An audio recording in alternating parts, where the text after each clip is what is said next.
It's interesting because the process of buying a home in Mexico is very much like it is in the United States. A lot of people have the misconception that it's very different and very foreign, but honestly, it's not, at least not in San Miguel de Allende. Hello, viewers. Welcome back to another video. I am Maya, your interview host for Berkshire Hathaway Home Services here in San Miguel de Allende in central Mexico. Today, we are interviewing Greg Gunter. He is the broker and co-owner, along with his business partner, Alma, of the sole Berkshire Hathaway Home Services office in San Miguel. Welcome back, Greg. Hey, Maya, good morning. How are you? It's a gorgeous day today. I'm anxious to do today's video. It is. I'm actually really excited about today's topic, which is navigating through legalities. It's a sort of guide to purchasing property in San Miguel de Allende. I'm sure it'll be incredibly informative. We have a lot to unpack today. I hope you can stick with us throughout the whole video. We'll talk about so many things, the role of a notary public, understanding Mexican law, the purchase agreement, the concept of due diligence, closing the deal, and the before and after, of course, of purchasing a home, maybe the challenges buyers can face when doing this in Mexico. And we'll also address some common misconceptions about buying property in Mexico. For example, the misconception that Americans can't own property in Mexico and things like that. So, Greg, perhaps you can address the basics of Mexican law to start regarding property ownership, particularly for foreigners. Sure, lots to cover today, team. I hope you can stick with us. So this is part of that misconception, and we wanted to clarify. That's one of the first things to kind of get out of the way. In San Miguel de Allende, we are in central Mexico. Hopefully, you already know that. Those of you that are interested in San Miguel specifically. So we're not in what's called the protected zone. The protected zone in Mexico is anything along the coast or the border that borders the United States. In the protected zone, you cannot own property. You're correct. In those areas in the coast, like in Cabo San Lucas and Puerto Vallarta and Cancun and Merida and those kinds of areas, you don't actually own the property outright. You have it through a bank trust. We're actually going to talk about that in just a bit. But here in San Miguel de Allende, you own fee simple, just like in the United States. So you have a deed with your name on it. No one can take it away from you. It's fully and completely in your name. The deed is in your name. So very much like, well, exactly like the United States, it's the same kind of ownership process. Yeah, very easy. Yeah, and well, you mentioned the concept of Fideicomiso, and this is trust in English. It is a requirement for foreigners who are buying property in restricted zones. So how does San Miguel differ regarding the Fideicomiso? Mm-hmm. Yeah, as I kind of mentioned, we're in central Mexico, so we're not in that protected zone, what they call a protected zone. So you own fee simple here. The Fideicomiso is still fine. I mean, it's something that's good for 99 years. Your children can inherit it. You can buy and sell the property. It's a similar type of ownership, but it technically is a bank trust. It is a third party that kind of holds the property. So the difference here is that there is no Fideicomiso process. You literally have the deed. That is something that's a little reassuring for many of my clients that come to San Miguel, because they know that they can have a deed with their name literally on the deed. So no worries there. If the government might change or something might change with the a new Mexican president or something, does not affect your ownership whatsoever in San Miguel. Yeah, that's great to hear. And well, as you said, the whole process is very similar to the process of purchasing a home in the United States. What's not so similar is the role of a notary public. They're very different. So Greg, maybe you can explain what the role of a notary public in Mexico is. Yes, of course. That's always an interesting thing for people that have not been to Mexico before. You use the word notary public. Notario is the word here in Spanish in Mexico, notario. And they go, oh, like a public notary in the US? And I'm like, no, very different. We all know, all of us Americans, of course, know that a public notary, every secretary in the United States is a public notary, is a second job or a title that they have. Here, a notario is a registered Mexican real estate attorney. He gets designated as a notario as a federal position. So it's a lifetime position, just like being a judge. It's something that's good forever for the rest of his lifetime, and in many cases, the children, his his son will inherit that position and be able to continue that role. But they have to be certified by the federal government, and they have to have already been a licensed real estate attorney. And then they have to do continuing education to maintain that role. So, talking about their importance in the real estate process, I mean, they must be involved with any real estate transaction. It's not an option. They are just like the closing company and the title company rolled into one position. So very critical. There are many notarios in every city, and so the notario you work with is also very important. So it's extremely important to work with a well-known realtor, a realtor that has a lot of experience and works with the best notary in town, because different notaries can interpret the Mexican law in different ways. They have a little bit of leeway in how they interpret the Mexican law. So it's good to work with a realtor that knows the best notario in town. I think we'll talk in just a bit about how they work with the paperwork. Yeah, exactly. I wanted you to share with our listeners the documents that the notario verifies and how the notario can assist with legal paperwork during the whole process. Sure. So as I mentioned, the notario here is like the closing company and the title company rolled into one. So of course, that's the biggest role that he has is, taking a look at the title. One of the very first things that you'll get when you're working with one of our realtors is the no lien certificate. So the first thing our legal team will do, any legal team will do, is make sure that there's no liens against the property. Remember, not many properties down here have any kind of a mortgage against them. That would normally be considered a lien. And if that does come up, of course, we'll notify the buyer immediately that there is at least a mortgage that needs to be paid off. But that's one of the very first things the notario does, is verifies that there's no liens. Another thing that they do very quickly is that they'll file a document in the courthouse, in the legal system, that says this property is now under contract and will be closing.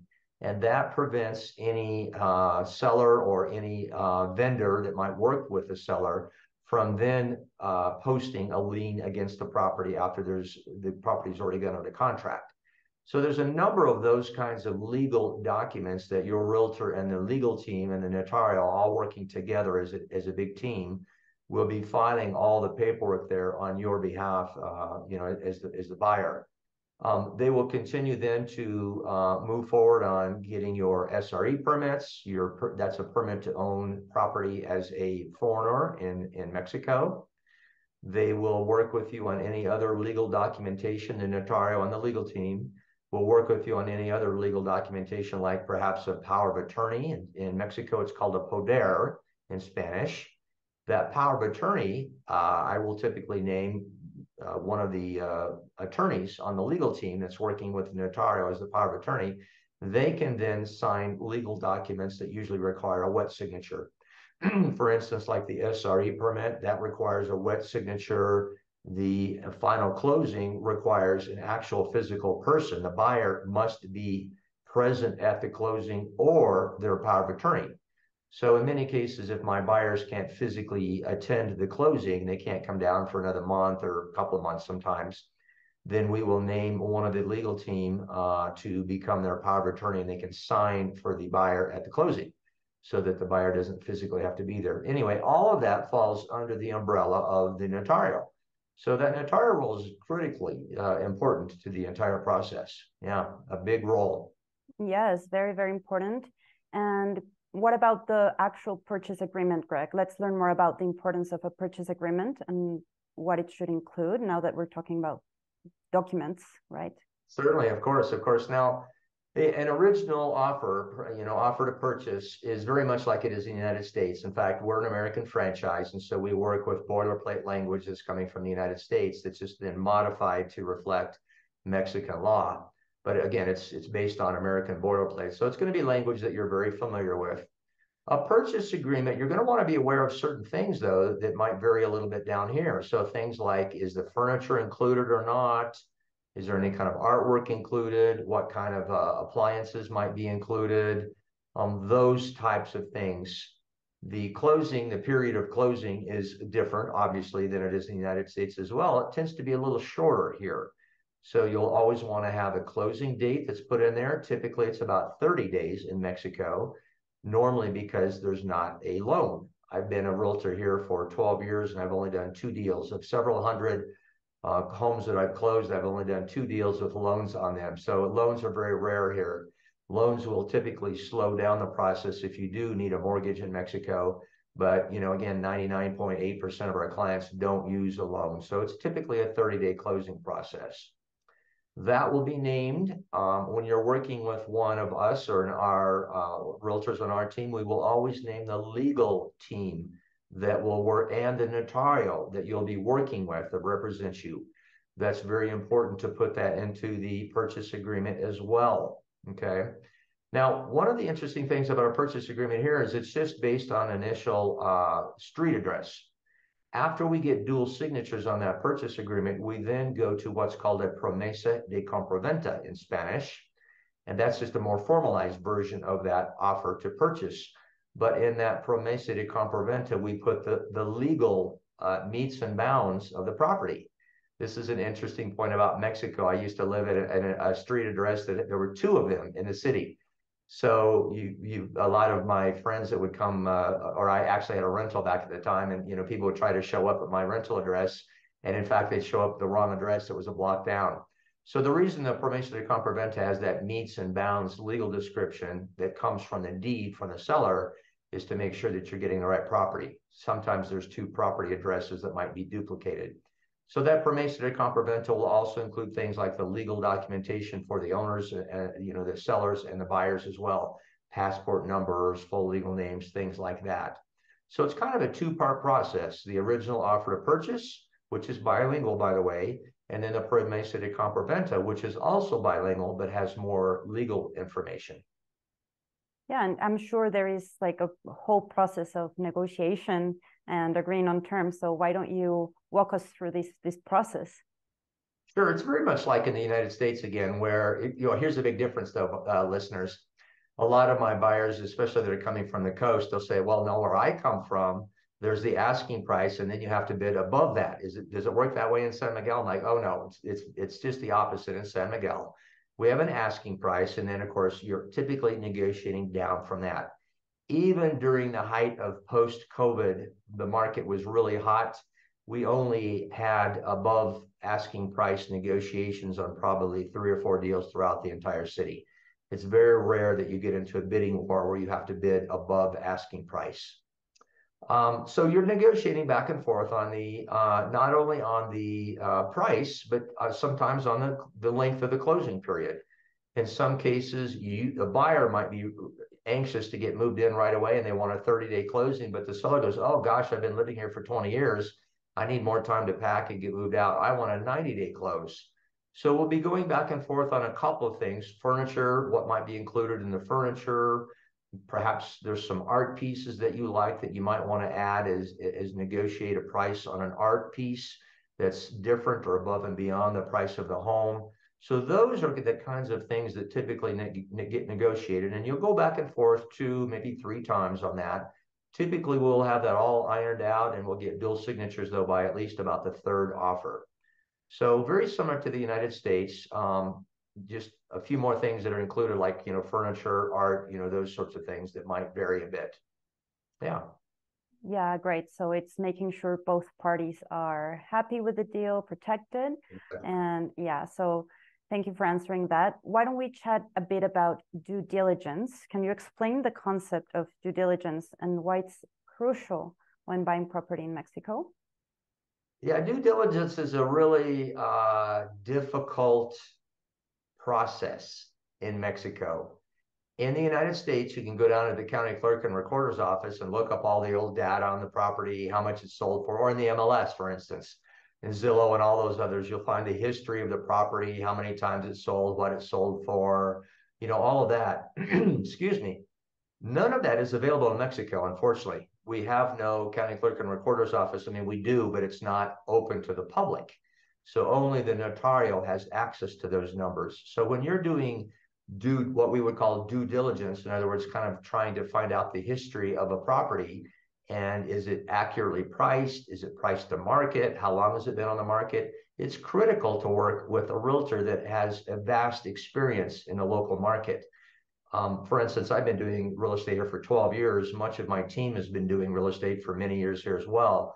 So they'll often know the history of that particular property, you know, what it was priced for earlier. We don't really have an MLS that tracks those kinds of statistics.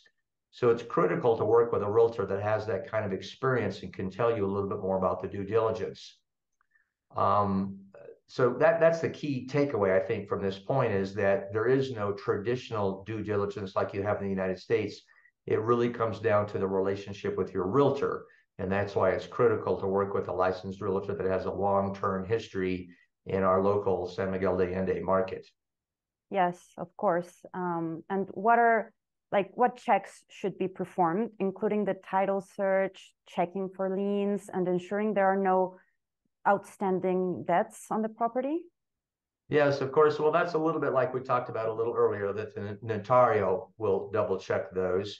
Now, you know, some realtors are not very active about transferring that information from the notario or making sure the notario does that in a timely manner. When we work with when Berkshire Hathaway realtor team works with you, we make sure that you're finding out within the first 24 hours if there's any liens on that property. So again, working with a really experienced realtor, you're going to make sure that you hear back that the title search comes back clean, there's no liens on the property, it's free and clear of any kind of encumbrances whatsoever, that there's free, a free title that can be transferred to you, and that there's no outstanding debts. Again, the notario does all of that, but it's up to the realtor to make sure that we're relaying that information back to you and making sure that it's happening in a timely manner. Because I've been with other deals where, you know, you don't find out that there's a free and clear title until you're 3 weeks into the process. You're almost ready to close. We want to make sure that you know that within the first 24 hours. Yeah, of course. It seems like the biggest takeaway of this video is buyers should work with an experienced realtor, right? Yes. Oh, and Maya, let me interject this too. One more piece of due diligence that people may not be aware of. We do property inspections in Mexico just like you do in the United States. Right. So I work with a whole host of property inspectors. There's about 4 or 5 that are on my must-call list, and I'll work with the one that can get in there the quickest. But of course, we definitely do property inspections here. So that's another part of the due diligence process that you'll go through here. In fact, you'll do a property inspection and negotiate any terms that might need to be negotiated that are, you know, something that might affect the habitability of the house and be a danger issue. You'll negotiate that with the seller, come to terms on that, and then finally remove your inspection contingency before you even put any money into escrow.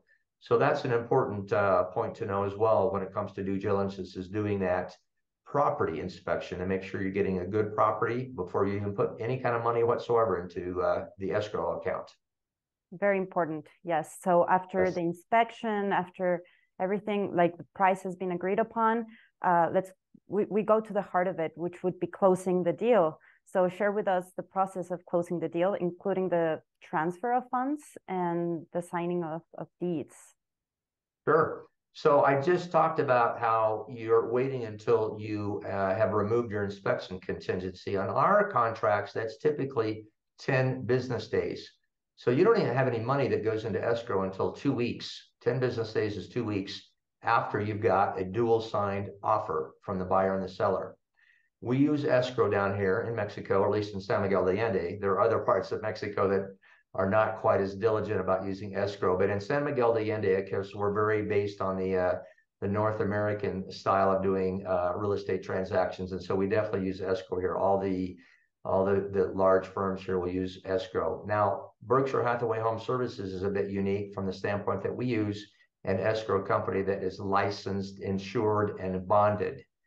Not many, in fact, none of the other escrow companies in Mexico are insured and bonded like they are in the United States. That's a bit of a rarity. Keep in mind that Berkshire Hathaway works with a company that's only insured and bonded. They're the only ones in Mexico. So that's important. You're putting your money into an escrow account that's insured, which means it's safe. The funds will sit there for a couple of weeks. Now, remember, I talked that typically a closing is 30 days. So from the date you get dual signatures on an offer contract until your closing is about 30 days. Well, it's 2 weeks until you put the first 10%. Typically, our escrow money, our earnest money deposit is 10% of the purchase price. That's another kind of a difference between the American market. You'll put that 10% earnest money in 2 weeks. And then about 2 weeks later, that's about the end of the 30-day closing period, is when you're submitting the last 90% of that balance of the purchase price. And then also your closing cost. You can send your closing cost to escrow also. And then those get distributed to all the different entities that are involved in the transaction. The different real estate agencies, the notario. Here we have a 4% acquisition tax that has to be collected by the notario by law. And of course, that has to go into a separate account. It can't be commingled with the rest of his funds. So the escrow will handle all of those closing costs, the city fees, the notarial fees, all of that will be handled through escrow. So that goes to about 8 different entities, the seller being one, the different real estate companies, the notarial, and the different accounts the notarial has. So all of that will get distributed at closing. We sign the deed in the notarial's office. And when that signature has been witnessed by the notarial, he then authorizes the escrow company to release the funds. So the seller's getting their money. If we close before noon of that day, typically the funds can be transferred that same day. But that's not always the case. In many cases, some of the closings may not be completed until a little after 12 o'clock in the day. And so the funds will not get distributed until the next business day. So that's kind of how the funds get transferred and the deed gets signed in front of the notarial. Great. Thank you for explaining the role of escrow services in ensuring a secure transaction. I'm sure our viewers would be very, very relieved to hear that we use these escrow services and that their money is protected throughout the process. Exactly. No one can touch the funds. In other words, when you're putting money in, and this is an important point to note, listeners, but it's just like in the United States. Once you put that money into escrow, of course, it's non-refundable. So that's why we don't put money into escrow down here until you've determined that you're getting a safe and home and that you've negotiated any kind of inspection terms. Because once it gets into the escrow, which is signed by both the buyer and the seller, those are non-refundable funds. So the buyer can't back out and get his money back. He has to move forward or lose that 10% earnest money in there. That's the good thing about having escrow, is that it ensures both parties are protected. Here in San Miguel, the escrow fee is about a $400 fee for the company that we use, the one that's insured and bonded. That's split just like in the United States. Remember, if it's a service that's a benefit to both the buyer and the seller, then that fee is split between the two parties. So it's a $200 fee to the buyer and a $200 fee to the seller because they both participate in that escrow. But yeah, escrow down here works very much like in the United States. That's great. And what about after the purchase of your new home in San Miguel, after both parties had agreed and everything is ready to go, money is on escrow, what happens next? Well, money has been released from escrow, of course. Then after you have released the money from escrow and you've got your new deed, you sign the deed, you put wet signatures on the deed in the notarial's office. He then takes that folio numbered or property or document to the city, and it has to get registered at the city. They will put a holographic stamp on it and all their official city documents and things like that. That process takes 4 to 6 weeks. And then that very official holograph stamped deed will get sent back to the legal team from the notarial's office. And the new buyer, in other words, is able to pick up a copy of that. Now, the Mexican government kind of thinks of that almost like money. So, they won't release that until you come down and pick it up personally from the notarial or the legal team's office. And you want to put it into a safe deposit box when you are into a safe, in the house to keep it. But it's a pretty simple process. It's just, 4 to 6 weeks afterwards. If you haven't seen a deed coming back to you, if your realtor hasn't notified you that it's ready and recorded and ready for you to pick up, you need to pick up the phone and call the realtor. But, when you work with Berkshire Hathaway Home Services, we're tracking that process for you and making sure that you get notified as soon as it's ready for you to pick up. That's great. And after registering the property and getting your final deed, what are some of the ongoing responsibilities, like, I don't know, property taxes, maintenance fees that buyers should know about? Sure. Let's back up a little bit and say that I always recommend to my buyers that they engage a property manager. So even if you don't plan to rent the property, it's always good to have a bilingual property manager that can kind of maintain the property for you. The good thing about that, of course, is that, you know, if you have a pipe burst at 3 in the morning, you can call the bilingual property manager who will actually answer the phone at 3 o'clock in the morning, right? And you can explain the problem to them in English, and they then immediately call the plumber, and in Spanish, they can explain. And the plumber actually answers the phone at 3 in the morning too, because that's where he gets all of his work, is from that particular property manager. So he'll come out at 3 in the morning and take care of your problem. But that property manager will also take care of things like paying the property taxes every January. So for instance, your property tax statement will come out every January of every year. If you pay it in January, you get a 15% discount. If you pay it in February, you get only a 10% discount. And then if you pay it later than February, it's a full 100% of the property tax amount that's due. But your property manager can manage that for you if you kind of forget it. You know, they automatically go online and look it up online, excuse me, in January, and let you know what your property taxes are, and they can pay it out of the fund that you've set up with them.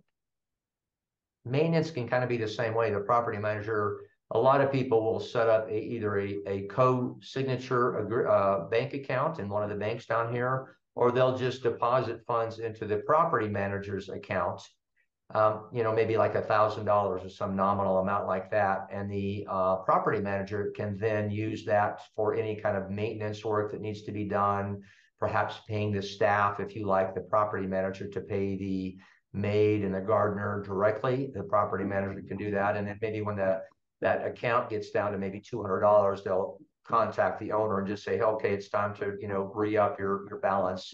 You know, you need to put another $800 in there. So they'll take care of all that. If you happen to buy a property that's in an association, like an HOA association, they can take care of those HOA fees as well. So they can pay that monthly HOA fee, or for instance, I live in an HOA association and we pay it once a year. But, you know, that's something that either the owner can pay directly, or again, your property manager can pay that directly. So a good thing to have is a property manager for, you know, those types of fees. They can manage all that for you. Yeah, and I'm sure at Berkshire Hathaway Home Services, we can refer clients to property managers like that are trustworthy. So that should be covered as well. Now, Greg, could you highlight some potential challenges or pitfalls that buyers should be aware of when buying property in Mexico? Sure. Here's an interesting thing about purchasing property in Mexico. This notarial that we've talked about is the one that manages the closing process, and the buyer is the one that gets to choose the notarial. Legally, by Mexican law, the buyer is the one that chooses the notarial. The slight challenge is that the notarial also does the capital gains tax calculations for the seller. So obviously the seller is keenly interested in knowing what his property or what his capital gains tax debt will be when he closes. So it's very important that both the buyer and the seller agree on who that notario is going to be at the closing, because the buyer gets to choose it, but the seller has a vested interest in knowing who that is, because, you know, they want to make sure that their capital gains tax is as low as possible. So make sure that that's a negotiating point when you're making the offer, is, you know, what notarial will be used, and also what legal team. The notarial that I work with, for instance, has 5 different legal teams, and different realtors work with different legal teams, even though they're working with the same notarial. So those are kind of, you know, the kinds of things to make sure that you're negotiating and being aware of up front, because I've experienced deals in my 12 years here where the seller suddenly says, oh no, I thought my capital gains tax were going to be 0, and now you're telling me that it's $800. So, you know, you want to make sure that that has been negotiated and taken care of up front before you get dual signatures on an offer. You know, again, it's good to make sure that you get that no lien certification from the notarial right after you go under contract, because remember, you don't put any money down for 10 days. So if for some reason you had dual signatures on an offer and then your realtor working with the notarial asked for the no lien certificate and the notarial said, oh no, there's a lien against it, and the seller never disclosed that, you haven't put any money into escrow yet. So you'll be able to say, hey, Mr. Seller, there's some sort of a lien here from a vendor, some worker that did work on your home 2 years ago, for instance, just as an example. You need to pay that off first before I put any money into escrow. So again, working with an experienced licensed realtor who works with, again, a good notarial that will be checking all those sorts of things, those will come to light very quickly in the process before any money has been put into escrow. Of course, yes. And why don't you share with us some tips on how to avoid or overcome these challenges? It's funny, we sort of did address that. I mean, again, it's working with a very experienced realtor and working with a very good notario who will double check those things. It's also important to work with a notarial that has a good reputation. There are notarials. The notarial, let me address this. This is another point that's really important. Notarial collects that 4% acquisition tax. And that's something that he has to collect and put into a separate account because it gets paid directly to the federal government. And just like in the United States, they cannot commingle funds. Sometimes in the United States, you'll have what's called a transfer tax. Here in Mexico and San Miguel in particular, it's called an acquisition tax. There are notarios, certain ones in town that have a reputation for not paying that acquisition tax. And so it's very important that you and your realtor choose a notarial. Your realtor obviously is going to guide you to choose a notarial and a legal team that has a good reputation and has not faced those kinds of legal problems in the past. So again, I don't want to beat a dead horse here, but I'm stressing how critical it is that you pick a very well-known and respected realtor with lots of good experience, who in turn then works with a notarial that they have a great reputation. And obviously one of the best ways to do that is to pick a brand that is very recognizable, because you know that they've been vetted. And in this particular case, Berkshire Hathaway Home Services is an American franchise. We've all been vetted by Warren Buffett's senior team. So they all make sure that we're working with the best and most respected notarials in town. That's a really important key. All the other real estate companies here are just master franchises, but we're an American franchise. Even though I'm based in Mexico, we're an American franchise, and Warren Buffett's senior people have vetted us. So you know that you're working with a realtor that has a good reputation and a good relationship with the best notario in town. Of course, choosing wisely your team when purchasing a home is crucial to having just a smooth process, right? So thank you, Greg. It's been a very, very thorough conversation. I mean, we talked about Mexican law and the role of a Notary Public, the purchase agreement, the concept of due diligence as well, which is important.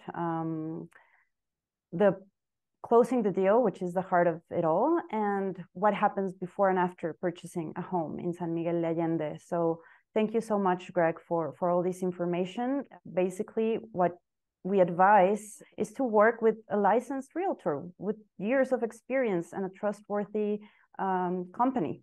So seek a brand you know, and that's basically it. We encourage our viewers as well to contact Berkshire Hathaway Home Services Colonial Homes San Miguel just for more information or to start their property search, right?